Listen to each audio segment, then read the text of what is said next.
41장입니다. 제가 45절 말씀을 읽고 말씀 나누기 시작할게요. 여호와께서 이스라엘 족속에게 말씀하신 선한 말씀이 하나도 남음이 없이 다 응하였더라. 아멘. 하면 하나님의 뜻을 이루는 것이다. 내 뜻을 이루고 갈 거냐 아니면 하나님의 뜻을 이룰 것이냐, 이것을 한번 생각하는 시간이 되었으면 좋겠습니다. 여호수아 21장은 이제 레위 사람들이 41절에 보니까 이스라엘 자손의 기업 중에서 받은 성읍은 모두 48 성읍이요 또 그 목초지들이라 이렇게 말하죠. 레위 지파에게 48개의 성읍을 분배함으로 모든 언약이 성취되었다라고 선언을 하고 있습니다. 하나님은 모세를 통해서 약속하신 땅을 모두 얻게 하셨죠. 그들에게 안식을 주십니다. 그리고 마지막 절에 모든 말씀을 다 응하게 했다, 다 성취했다 이렇게 정돈하시죠. 약속을 성취하시는 하나님을 통해서 우리가 얻을 수 있는 교훈이 뭘까? 이 질문으로 묵상을 시작을 할게요. 43절에 보니까 우리가 중요하게 보는 구절이 마지막 43, 44, 45절의 말씀인데, 여호와께서 이스라엘의 조상들에게 맹세하사 주리라 하신 온 땅을 이와 같이 이스라엘에게 다 주셨다. 다 주셨다 이렇게 말하죠. 그들이 그것을 차지하여 거기에 거주하였다 이렇게 말합니다. 자기 사명을 완성하라는 거죠. 레위 지파가 얻은 성읍까지 확보하고 나서야 모든 지파의 기업 분배가 완성이 됩니다. 그죠?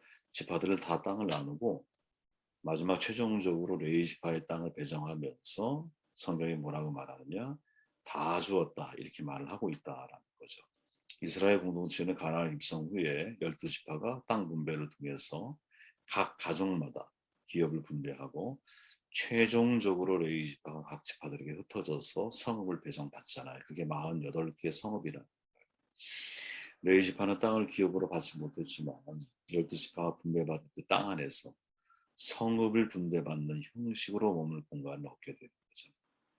예를 들어 강원도, 경상도, 전라도 땅이 이렇게 있잖아요. 그러면 각 지파마다 그런 땅을 분배를 받아. 그럼 그 땅 안에서 성읍을 레위 지파가 분배를 받았다라는 거죠. 그죠? 사실은 자기 기업이 아닌 거예요. 그 지파의 기업인 거지. 자기 기업이라고 할 수 있는 땅도 아닌 거죠. 머물 공간만 나에게 주어져 있을 뿐인 거예요. 사실은.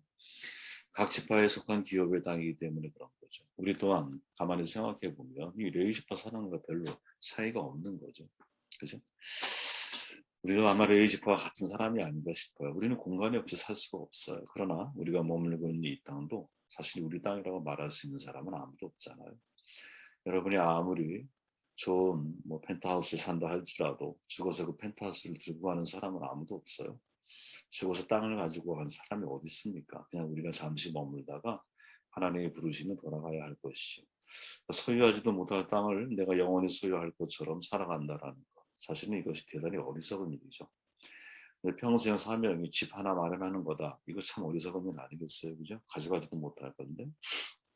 그렇게 이 땅을 우리 기업이라고 주장할 수는 없는 것이고, 다만 우리에게 맡겨진 일들을 잘 감당하고 임시로 머물 이 공간적인 거처에서 내가 정착하는 것이 아니라 내가 머물다 갈 곳이다 라고 살아가는 이 신앙의 유목민 정신, 이것을 갖고 살아가는 게 매우 중요하다는 거죠. 그런 측면에서 저는 레위 지파와 우리는 같은 사람이 아닌가 그런 생각을 해보게 됩니다.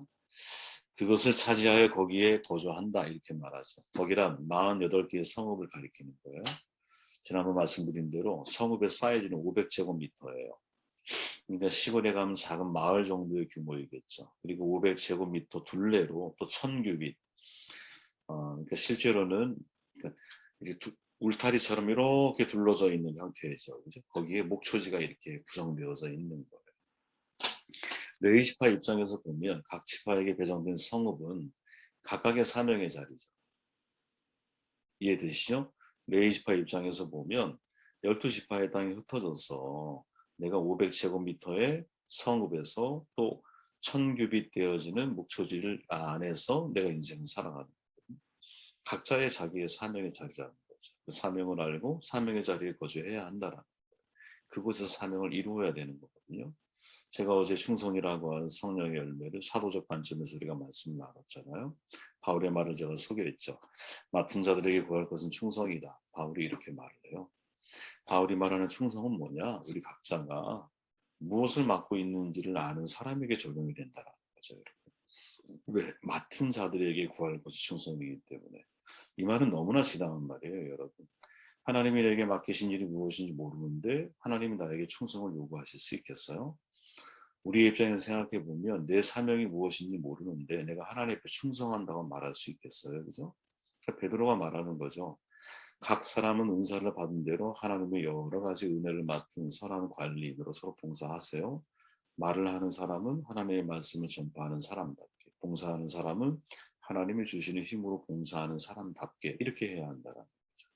그러니까 받은 은사가 무엇인지 알아야 내가 바르게 하나님께 충성할 수 있는 것이고, 정반대로 말하면 받은 것이 무엇인지 모르는 사람은 충성하기가 어려운 거예요.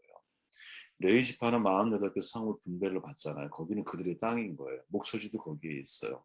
그리고 그들이 해야 할 중요한 두 가지 사명, 제사장을 도와서 예배를 섬기는 일, 백성을 도와서 율법으로 영혼들을 가르치는 일, 이 두 가지가 한 방향을 향하잖아요. 그들의 인생의 주인이 누구야? 하나님이다라는 사실을 레위 지파를 통해서 가르치기를 원하시는 거거든요. 그 사명이 그들 가운데 각 지파에 배정된 성읍에서 이루어져야 할 중요한 사명인 거거든요. 이스라엘이 이때만 해도 왕이 없잖아요. 왜? 왕은 하나님이니까. 근데 왕이 하나님이라는 사실을 가르쳐주는 사람이 누구예요? 그게 레위지파인 것이. 그러니까 레위지파가 그 사명을 잘 감당하면 이스라엘 백성들은 왕은 없지만, 정치적인 왕은 없지만 우리의 진짜 왕은 신본주의, 하나님 중심주의, 하나님이 우리의 인생의 왕입니다라고 하는 것을 배우고 경험하며 살아갈 수 있는 중요한 역할을 레위지파는 감당을 해야 하는 것이죠. 자, 44절을 한번 읽어볼게요. 여호와께서 그들의 주위에 안식을 주셨을 때 그 조상들에게 맹세하신 대로 하셨으므로 그들의 모든 원수들 중에 그들과 맞선 자가 하나도 없었으니 이 여호와께서 그들의 모든 원수들을 그들의 손에 넘겨주셨습니다. 신학에 제가 맞는 글자가 있죠. 야, 안식을 이러고 주셨구나. 안식을 주셨어요. 이게 무슨 말이냐? 레위 지파가 성읍 배정을 받고 난 이후에 비로소 성경은 뭐라고 말해요? 그들 주위에 안식을 주셨다. 이렇게 선언하죠. 저는 이게 어떻게 받아들여지냐면, 야, 자기 사명의 자리가 진짜 안식의 자리이구나. 네, 이해되셨으면 좋겠어요. 땅 분배가 다 마무리되고 하나님은 주위에 안식을 주셨다라고 선언하는 이 내용을 들으면서, 야, 자기가 있어야 할 자리에 있을 때 진짜 안식을 경험하는 것이구나. 사명의 자리가 안식의 자리야. 그죠? 사명의 자리가. 레위 지파가 자기 자리에 딱 머무르고 땅 배정이 완벽하게 마무리됐을 때 그때 안식을 하나님이 주시는 거야. 각자 지파들은 자기 기업 땅이 있고 레위 지파도 역시 자기의 땅을 분배를 받아. 그게 사명진 거예요. 그죠? 그 사명의 자리가 진짜 나에게 안식을 주는 자리다. 저는 하나님이 지으신 모든 창조물은 여러분 각자의 자리가 있다고 믿어요. 새나 하늘이잖아요. 물고기는 바다잖아요. 거기를 떠나면 자유를 잃어버리거든요. 그러니까 자기가 있어야 할 자리, 그 속에서 자기의 역할을 감당할 때 진짜 그 속에 참된 안식이 있는 거죠. 목사는 여러분, 목사가 있어야 할 자리가 있어요. 그 자리는 하나님의 말씀을 선포하는 자리인 거예요. 목사는 정치인이 아니잖아요. 국회의사당에 가는 거 별로 저는 동의하지 않아요. 목사는 장사꾼이 아니잖아요. 시장에서 장사하는 거 이것도 동의하기가 어려운 거예요. 바울의 고백처럼 바울은 이렇게 말하죠. 사람이 마땅히 우리를 그리스도의 일꾼이요 하나님의 비밀을 맡은 자로 여길지어다. 참 대단한 고백 아닙니까? 그러니까 우리는 누군지 아니? 하나님의 일꾼이야. 근데 무엇? 하나님의 비밀을 맡은 자야. 이 일은 그 어떤 일보다 큰 거야. 그 다음에 나오는 말이 맡은 자의 마땅히 해야 할 본분은 충성인 거예요. 그죠? 하나님의 비밀을 맡은 사람이거든요. 저는 목회자는 여러분, 특히 이제 주의 이제 선교사 어떤 분이든 간에 그리스도인들은 하나님의 말씀을 맡은 자리거든요. 말씀과 기도의 자리고 설교와 실천의 자리인 거예요. 그것을 위해서 내 스스로 한계를 정해서 인생을 살아가야 되는 게 맞거든요. 저는 목사는 여러분 예배당을 지키는 강아지는 아니지만 항상 예배당을 지키려고 하는 마음 자세 잊어버리면 안 된다고 봐요. 누가 와도 항상 목사를 만날 수 있어야 된다 이렇게 생각을 해요. 물론 바쁘죠. 왜 일이 없겠어요. 하지만 그런 정신으로 늘 살아야 된다라는 거지. 말씀의 자리에 머무는 거 고된 일이에요, 여러분. 새로 피하고 싶고 떠나고 싶어요. 그러나 진짜 자유는 어디에 있느냐? 그 자리에 있다라는 사실을 내 스스로 한계와 규칙을 지켜나갈 때 진짜 내가 자유할 수 있다라는 거예요. 더욱이 내가 그 자리에 있을 때 나로 인하여, 레위 지파로 인하여 이스라엘 각 지파들이 진짜 안식을 누리고 자유로워질 수 있다는 것을 잊으면 안 된다는 거죠. 자, 레위 지파 성읍 배경을 끝으로 보세요. 그들 주위에 안식을 주셨다라고 기록하고 있잖아요. 이제 그들의 주위에 레위 지파가 자기 자리를 딱 잡는 순간 그 주위에 다 안식을 하나님이 주시는 거야. 그러니까 레위 지파는 여러분 사실은 백성들에게 안식을 이끌어줄 사람이거든요. 그죠? 만일 레위 지파가 개인의 자유를 찾아서 몸을 성읍을 떠나게 되면 각 지파의 안식은 깨어지기 시작을 하는 거예요. 그게 바로 사사기의 여러분 역사예요. 사사기 역사. 사사기 3장에서부터 16장까지 이야기는 여러분 사사들이 어떻게 점점 타락해가고 있는가, 하나님과도 어떻게 멀어지고 있는가 이야기를 다뤄요. 그런데 그 이후의 후반부 21장까지 가는 내용을 보면 종교 지도자의 문제를 다루거든요. 레위 제사장들의 타락을 이야기를 해요. 미가의 집에서 벌어진 일로 레위 제사장이 여호와 하나님을 떠나 권력에 의지하고, 그래서 권력으로부터 떨어지는 떡고물을 쫓아서 신앙의 정결함을 잃어버리게 되고 순수한 신앙이 사라진 이런 이야기도 다루고 있거든요. 제사장답지 않았더라. 심지어 여러분 어떤 레위인은 자기 성읍을 떠나서 이리저리 전전긍긍하다가 돈에 매수되고 종교적 제사장의 역할을, 종교적인 제사장이 된 거야. 그는 신앙인이 아니죠. 종교인으로 타락한 것. 이게 사사기의 역사거든요. 중요한 건 뭐예요? 그 레위인 그들이 타락을 하고 나니까 이스라엘 지파에 영적으로 암흑기가 찾아온다라는 거죠. 자유를 잃어버리는 거죠. 자유를 잃어버리는. 이스라엘은 왕이 없다. 그렇게 레위 지파는 여러분 하나님의 왕 되심을 알게 하는 일에 최선을 다해야 한다는 거죠. 이게 레위 지파의 중요한 책임이라는 거예요. 이스라엘 공동체의 사사가 등장할 수밖에 없었던 이유는 여러분 신앙의 지도자들인 레위 제사장들이 병들었기 때문이거든요. 그들이 깨어있다면 문제가 없을 거예요. 마치 여러분 세상의 양심이 교회라고 그러잖아요. 근데 양심이 교회가 병들면 다상의 세상이 병들 수밖에 없는 거겠죠. 사람은 여러분 나약해요. 저도 그걸 알아요. 나약하기 때문에 언제든지 잘못된 길을 걸어갈 수 있어요. 그러나 마치 다윗이 병들었을 때 그를 찾아와 경계했던 나단 선지자처럼 어떤 시대에 깨어있는 신앙의 지도자들이 있다면 여러분 돌이킬 수 있는 기회가 있다라는 거지. 그런데 그 신앙의 지도자들이 타락을 하게 되면 영적으로는 대단히 어두운 시기에서 도래할 수밖에 없는 거예요. 그죠? 마치 엘리 제사장 시대에는 하나님의 음성이 희귀하잖아. 희귀해. 근데 사무엘이 나타나고 사무엘의 순수함이 하나님 앞에 지도자로 세움을 받을 때는 하나님의 음성이 사무엘을 통해 들리기 시작하잖아요. 그러니까 사사시대를 여러분 신앙의 이름으로 포장된 욕망의 시대, 전성민 교수의 말인데 저는 100%이 말에 공감하거든요. 겉은 신앙이 있는데 사실은 욕망으로 포장되어져 있는 시대가 사사기. 근데 그 사사시대의 마지막 모습이 뭐예요? 신앙의 지도자들이 사실은 자기 자리를 탈피하게 돼요. 그러면서 안식이 깨지게 돼요. 그것은 누구에게? 각 지파 이스라엘 백성들에게 영향을 주고 있다라는 거지.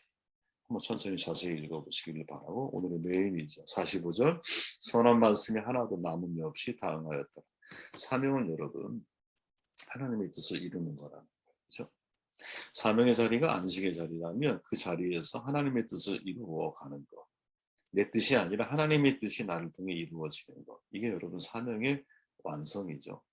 성경을 응하게 하려 함이라. 많이 들어봤죠, 여러분? 복음서에 자주 등장하는 구절이에요.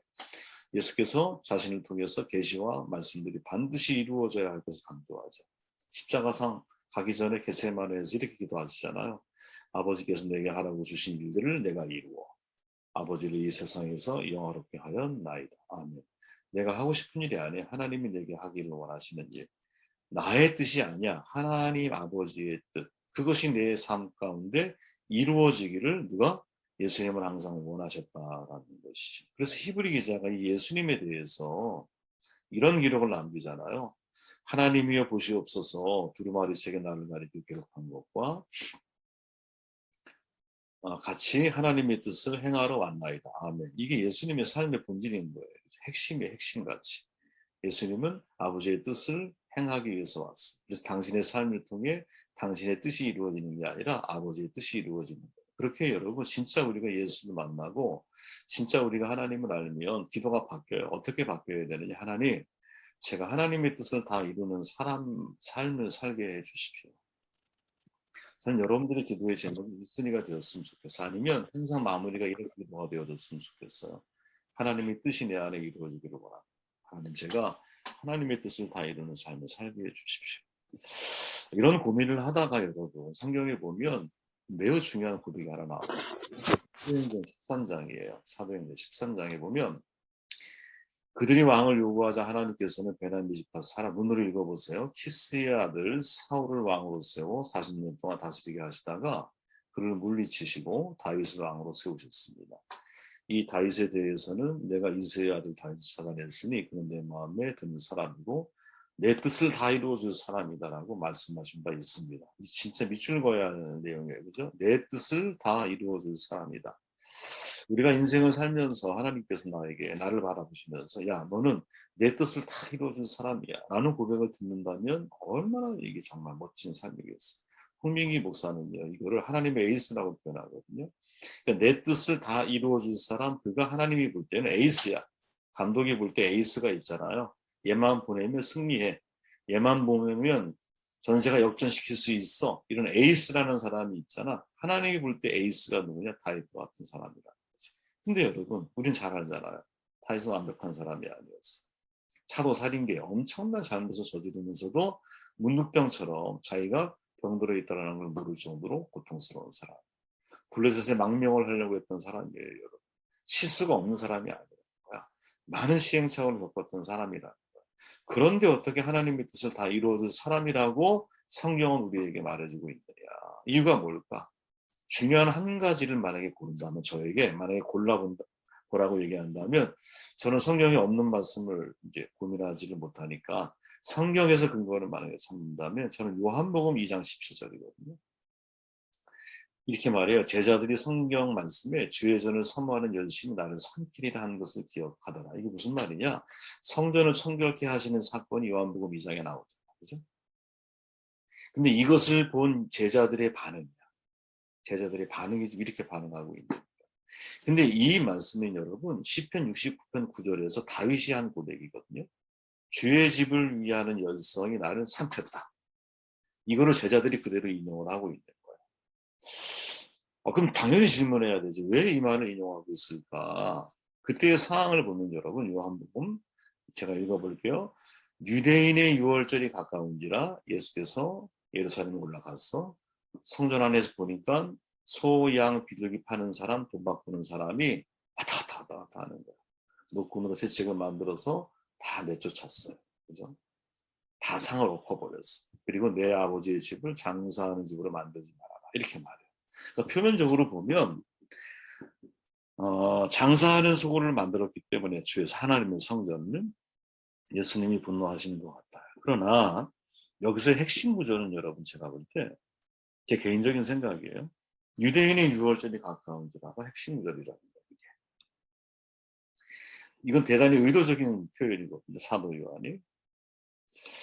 여러분 유월절을 이야기할 때 모세가 뭐라고 말하냐면 출애굽기 12장에 보면 너희는 그것을 이렇게 먹을지니 허리에 띠를 띠고 발에 신을 신고 손에 지팡이를 잡고 급히 먹어. 이것은 뭐라고 말해요? 여호와의 유월절이다. 14절에 가보니까 너희는 이 날을 기념하여 여호와의 절기를 삼아 대대로 지켜야 돼. 이렇게 말하죠. 자 보세요. 유대인의 유월절, 여호와의 유월절, 이게 제일 큰 차이라는 거죠. 그러니까 지금 여호와의 유월절이 여러분 유대인의 유월절로 전락을 하고 있다는 거죠. 무슨 말이냐? 그날은 하나님을 기억해야 하는 날인 거예요. 그래서 패스오버 넘어갔어요. 넘어간 주인이 누구예요? 예수 그리스도의 어린 양의 피예요. 그래서 그날의 주인공은 누구냐면 어린 양도 아니고 사실은 그죠? 예수 그리스도인 거야. 하나님인 거야. 하나님인 거야. 그런데 그 하나님의 유월절인데 유대인의 유월절이 되어버렸다라는 거죠. 유대인의 유월절이 되어버리고 나니까 본질은 무엇? 하나님을 기억하고 패스오버. 우리를 구원하신 예수 그리스도의 은혜를 기억하고 우리를 살리신 하나님의 사랑을 내가 생각하며 그 절기가 우리를 얘기하면 그 예배가 하나님을 생각하는 예배가 돼야 되는데 그냥 유대인을 위한 유월절로 전락됐다. 이게 여러분 제가 요즘에 이제 이게 우리 한국 교회에 참 뭐랄까 널리 퍼져 있는 바이러스와 같다. 이런 생각을 하거든요. 하나님이 없는 성전이고, 하나님이 없는 예배, 하나님이 없는 절기, 오직 인간의 열심만 가득한 교회인 거죠. 이 성전을 다시 청결하게 해야 되거든요. 여러분 믿음은 여러분 인간의 열심이 아니잖아요. 하나님이 나를 향해서 열심이라는 사실이 내가 믿어지는 거, 그걸 내가 신뢰하는 거. 성전은 여러분 하나님이 계실 때 성전이 되는 거잖아요. 그죠? 하나님이 계실 때 성전이 되는 거 아니야. 근데 하나님이 계시지 않아. 그건 성전이 아니지. 그냥 예배당인 거예요. 그건. 예배란 여러분 내 만족을 위해서 하는 게 아니잖아. 하나님께 기쁨이 되기 위해서 드리는 거잖아. 안식일은 여러분 내가 주인이었던 곳에서 하나님이 주인임을 인정하는 날이잖아. 그죠? 절기는 여러분 하나님의 행하심을 기억하는 날이잖아. 내 열심을 증명하는 날이 아니거든요. 근데 많은 교회 많은 그리스도인들이 이게 주객이 전도가 됐다라는 거지. 그러니까 예배는 나를 위한 거야. 예배를 통해서 하나님의 마음이 바뀌기를 원해. 그죠? 그리고 예배를 통해서 하나님이 행하신 걸 기억하는 게 아니라 내가 하나님께 얼마나 열심인지 하나님 봐주세요.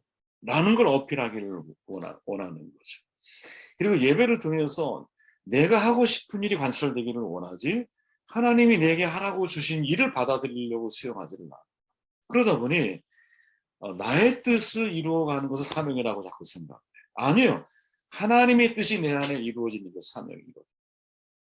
그러니까 하나님의 뜻이 내 안에 이루어지기 위해서 우리는 예배하고 기도하고 그 뜻에 귀를 기울이고 말씀에 내가 집중하고 하나님이 정말 내게 뭘 원하고 계시는가. 그리고 그 뜻이 내게 이루어지기를 원합니다라고 우리는 주님 앞에 나아가는데 이게 어떻게 유대인의 유월절로 바뀐 거죠. 여러분 이거 이 짧은 구절이잖아요. 유대인의 유월절이 가까운지라. 근데 이 짧은 구절이 모세의 이 여호와의 유월절이라는 말씀과 비교해 놓고 보면 야, 이 속에 굉장히 심각한 신앙의 변질된 모습을 사도 요한이 우리에게 말하고 있는 것이 아닙니다. 우리가 과연 하나님을 위한 유월절인가? 나를 위한 유월절인가? 하나님을 위한 사명인가? 나를 위한 사명. 내 뜻을 이루기 위한 것인가? 아버지의 뜻이 나의 삶 가운데 이루어지기를 원하는 것인가? 이것을 질문하며 여러분의 하루를 승리하는 사람이시길 바랍니다.